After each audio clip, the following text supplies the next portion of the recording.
بسم اللہ الرحمن الرحیم اللہم صلی علی محمد وعلی آل محمد وبارک وسلم۔ کتاب الاضاحی، قربانی کے بیان میں۔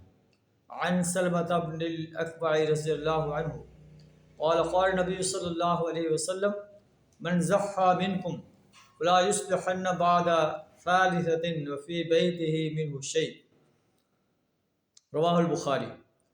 حضرت سلمہ بن اکوع رضی اللہ تعالیٰ عنہ روایت کرتے ہیں کہ نبی صلی اللہ علیہ وسلم نے فرمایا، جب تم میں سے کوئی قربانی کرے تو اسے چاہیے کہ 3 دن کے بعد تک اس کا گوشت نہ رکھے۔ جب دوسرا سال آیا تو ہم نے نبی صلی اللہ علیہ وسلم سے قربانی کے گوشت کے بارے میں دوبارہ سوال کیا۔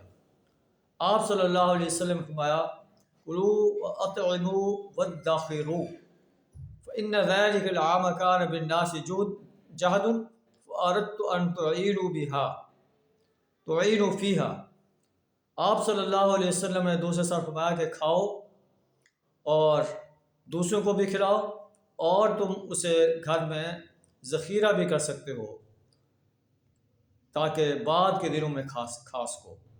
اس پہلے سال میں نے اس لیے کہا تھا کہ لوگ جو ہے ان پر تنگی تھی، تاکہ آپ زیادہ سے زیادہ گوشت جو ہے لوگوں کو پیش کریں اور وہ گوشت کو کھائیں۔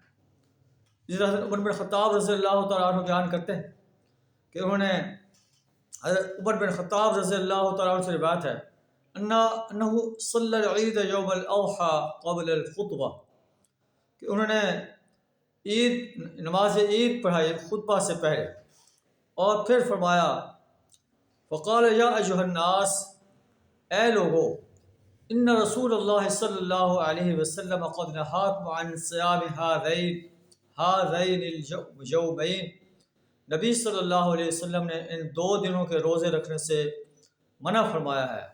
اما احدہما فیوم فطرکم من صیامکم واما الآخر فیوم تأکلون فیہ من نسککم، پہلا دن عید کا عید فطر ہے اور دوسرا عید کا دن عید الاضحیٰ ہے۔